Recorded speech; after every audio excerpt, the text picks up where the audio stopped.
And I'm Ray. And we're Weber Family Reviews. Though we really should have come up with a better name. That's pretty generic. Well, you know. It is what it is. But we ran out of ideas for videos, I guess. Because we're now just going to go down the alphabet. Because we'll get to weird games that we don't talk about often. Or games we talk about a lot, I guess. Both. The Dice Tower podcast recently just finished, and I really enjoyed that because it was really cool to hear about some very esoteric games. Well, we're not rating ours. You can kind of see more of the diversity of our collection this way. And we did. We decided we were going to go with fun with board games. We've just never changed anything. That's a good point. Because all of our friends mock us and go, look, it's fun with board games. Much like fun with flags for Big Bang Theory. No. But don't sue us. We just mentioned the show. That's fine. You want to start? Yes. So. Oh, by the way, we're starting with A, not numbers. Okay, we will do numbers though, because I don't have a lot of number games. So this is Our Travels. This was a Kickstarter. It's got pretty nice components, being a Kickstarter. But what's neat is I was looking for a fun knitting game, and this definitely feels like you've got your different colors, and you've got different patterns, and you can learn patterns and get better. And every person has a different choice of actions that are slightly different. Everyone but some characters are better at certain things than others, which is pretty cool. And most of them are two-sided, so you can be the female version or the male version. But it's a fun little game. The one thing we found is they had 2 players. We had to take out all the Take That cards. And this was because as a 2-player, it felt like if the random draw came up, and this came up for us several times, all one person got it, they just got hosed. In a 3-player or more game, we've played a 3-player game of this, even a 4-player. But anyways, the Take That was fine. It doesn't work in the 2-player, but all we did was we went through, took out all the Take That, and then it was fine. But he doesn't love this game, and we'll have to see how it ages over time, but it's definitely cute, and I like the theme, And it's got really kind of cutesy components. Theme is important. Yeah, it is. I hate artichokes. I love artichokes, which is the bone of contention. But I also really like deck building, and one of the things that I like to do, is thin the decks, things that allow me to take cards out or trash cards. This is an entire game called Abandon All Artichokes. It's a game game. Takes maybe 20 minutes, and it is a deck deconstruction game. You start with 10 artichokes, you pick a card from the ones that are face up, you put it in your hand, you play it, and you do what it says. Your goal is to trash all of the artichokes. If you ever draw at the end of your turn a hand of no artichokes, you win. So I get to get rid of artichokes, and it's got a deck deconstruction, and I think we got it for $11 at Target. So that's definitely a fun one. Now I happen to love artichokes, and I suck at deck deconstruction, so, but it is a fun little game. You like the game. Oh, I'm not saying I don't like the game. I'm just saying I do like artichokes. And I'm not good at deck deconstruction, which means he can usually beat me. Yeah. But this one, the cards are all meant to be deck deconstruction, so that matters. Okay, this one is one that you probably will be almost impossible to find. This is Airships. And we, I think, talked about this in our kind of Hidden Gems video. And this is a pretty much dice game. It's a dice building game. You're getting better and better dice. And it's before all the dice game came out. They already did it here. All those new dice. Keep going. And everyone talks about, this is new. No, this has been around for a long time. 2007. Yeah, and but no one really seemed to notice that this one did it. So if you're one of those who like all those dice games that are coming out, where you're using different dice and you're upgrading what your dice choices are, this, if you can find it, is a fun little game that does much the same things. We had a little trouble learning the rules. There are almost no rules tutorials on it. The translation wasn't quite clear to English. Yes, and so some of the rules took a little bit to figure out, but it's really fun. You're trying to build airships, and you're trying to you play different countries. It doesn't really matter. That's your color flag you're putting out. But you're upgrading your little tableau in front of you, so you have better powers, better dice, and it's a lot of fun. Halfway through, you flip over, and everyone upgrades too. So, well, it's a fun little game. Red Raven Games I like the small games better, and this is one of my favorites. Artifacts Inc., where it is a dice placement, resource management, card collecting, tableau building. It does a lot of things, but your goal is to get points. You can dive, you can, try and hunt for treasure, but you're really just doing that. You're hunting for treasure, trying to sell artifacts to get points and money. It's just a fun dice placement game that's got some unique mechanisms. Well, not even unique mechanisms, but interactions. Also, the artwork is astounding. I like the artwork. Some people don't like Red Raven's artwork. I do. So, there's that. Artifacts Inc. Yeah, and we play that 2-player consistently. Yeah. You beat me a lot on that one. Yeah. That's a good one. So this was a Grail game that we got off Facebook Marketplace. And we got it right before the pandemic happened. We haven't got to play it yet. Nope. I'm super excited, but it's 3+. Actually, I think it's even better with 4+. And that's been really hard to get to the table. But I'm super excited. Ray loves race games, and this is the race game I've wanted. Well, we played it before. Yeah, we played it. Yeah, we didn't buy this sight unseen. We'd been looking for it because we'd played at a friend's house years ago, and I really enjoyed it.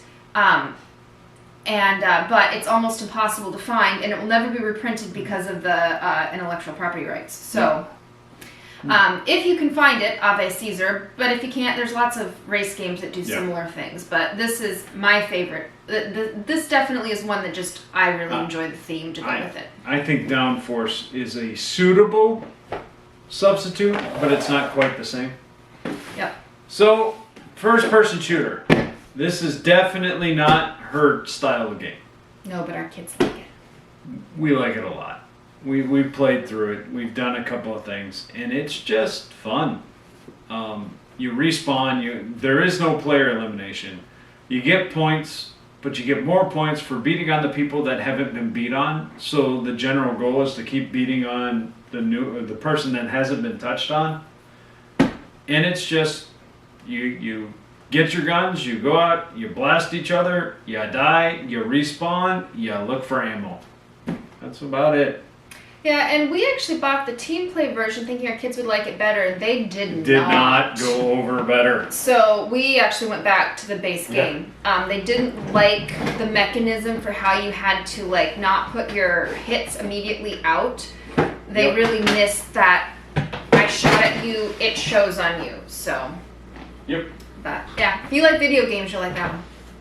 This is a new one to our collection. It's actually not staying. And the reason it's not is because we might have went all in on the Kickstarter for all of the West Kingdom games. So we play Architects, and we've been playing through both the West Kingdom and the North Sea. And this is the first of the West Kingdom games we played, and we really enjoyed it. Yep. And we've enjoyed both of the North Sea ones we've played so far. And so when the Kickstarter for the expansion for this came out and you could then get out, we're like, well, we're eventually going to try them all because we're crazy like that. And we decided, because shipping was reasonable to Alaska, that, hey, we're just going to go for it. But we really had fun. This is a really neat way that you put out workers and how you get them back.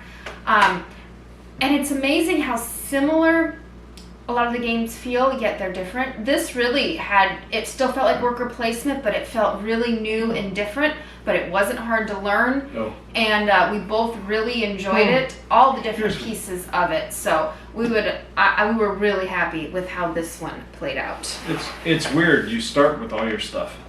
Yeah, because it's a lot of games you have to, get another one, get another. Well, no, you've got them all, and you lose them as you go through because as they go up and work on the cathedral, they stay up there. Yep. So, I like dungeon crawls and adventure games. Actually, it's fair to say I like all games. It's pretty... He's pretty actually more of a nominating gamer than I am. I'm more picky than he is. But even I am not really a dark fantasy type of guy.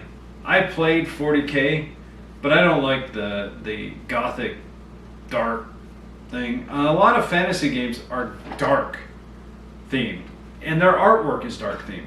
Adventure Tactics, this particular one is not. Its artwork is more lighter, and honestly, it's just a great dungeon crawl where you're card based. It's a deck builder over time, and you craft your classes using cards. You can get more of one class, or you can switch to another to build up to get elite classes.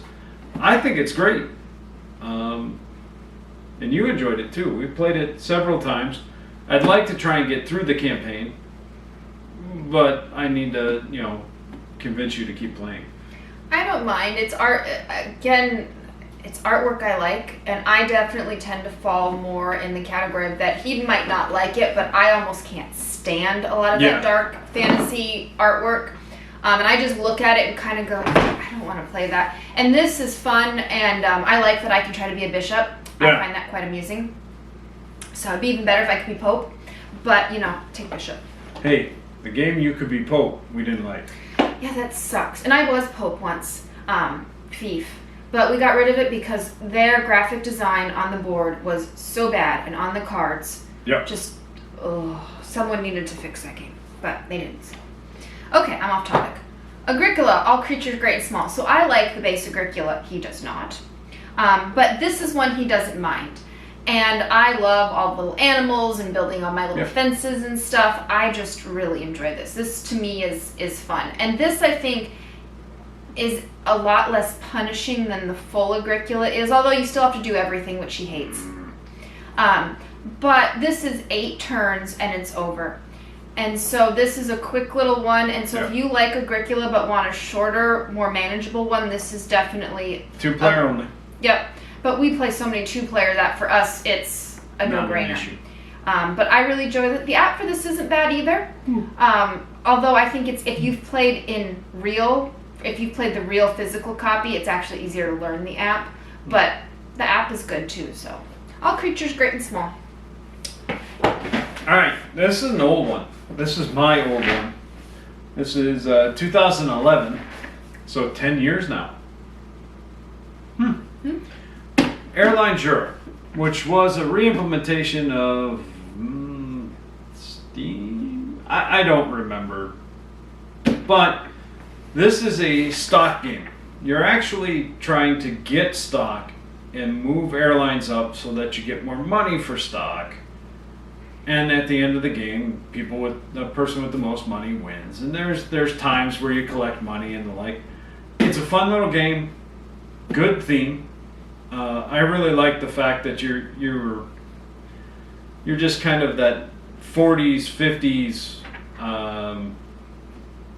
era artwork, and it's a stock game. It's a fun, solid stock game, but it's got airplanes, so I guess that helps. Yeah, if you like economic games, this is definitely one that, especially if a lot of people around you don't like economic games, this is a good meet in the middle. It's very much an economic game, but it doesn't always feel like one. And so, because you still get to you're building out your little routes, and you got a little bit of that route building mixed in. But in the essence, it's how much stock you got. Okay, this is Azul. And we own 2 of the 3. We actually own 3 of the 3 for a while, but we don't much like the second one. This is the third one. This is probably our favorite of the 3. But I love base Azul too. And this is just such a fun, I find it a relaxing game. I think it's so pretty. I love the components of it. And this is a game I can cream him at. That's not why I love it, but it probably helps. Yes, but it definitely isn't. I just love how it looks when it's on. I think it looks really cool on the table, and it's so easy to teach. I mean, this one especially, I think a lot of people like it better because you get to wait and put all your stuff out at once, which means I think it's easier to make better decisions. But both of them, the base one and then this one, are simple to teach. They're quick and streamlined to play. And they're just a great little game. I mean, they're an abstract. There's nothing, you're just making pretty pictures. But they're so pretty when they're done. And the components feel so nice. Yeah, the components are awesome. All right. Kind of an underrated game in my opinion. This is a bag building game. Automobiles is a race game. And you get cubes that represent different gears. So it's not entirely, it's thematic, but not entirely thematic. and it lets you move around the track faster. But you can get specialty cubes, and you put them into your bag. You draw 7 at the beginning of each of your turns. However, if you are careless, the more you push the car, the more wear the car gets. And you put brown cubes, which are useless, into your bag. And they limit what you can do because you start pulling out brown cubes. And you can lose the game because you pushed too far. And that's when I knew it was a great game. I lost because I was stupid. Is that about right? Yeah, and then we bought the 2-player maps for it. Well, the overall expansion. Yeah, but it had the 2-player, and that really helped us for ours, but it's an enjoyable. This is definitely a race game with a lot more strategy and thought in it. So if you enjoy the race mechanism but feel they're a little too just kind of random or luck-based, this is your answer to that. There's a lot of replayability because the specialty cubes are based on the cards you choose to play for that game. So there's a lot of mix and matching you can do. So. Yeah. And I think that's what your number 1 or number 2? It was my number 1. I guarantee you, with the number of games we played, I gotta say it's probably Switch. But honorable mention. I'm gonna throw an honorable mention. That's Age of War. This is probably our most played game in the collection because at night we want to play a game, but we don't have any brain power. This is what comes out. Yeah. Roll dice, get swords, pick up card. Yeah. I mean, there's pretty much no theme. It's just roll until you get it. But we get so much play out of this little thing. It's easy to take with you anywhere, so that one kind of got thrown in there at the last minute. All right, there's A. At some point, we'll have to do B. Yeah, we'll see here. Hopefully, we'll do B here within a relatively short period of time. Yep. All right. See you next video. You gonna say bye? Sure, bye.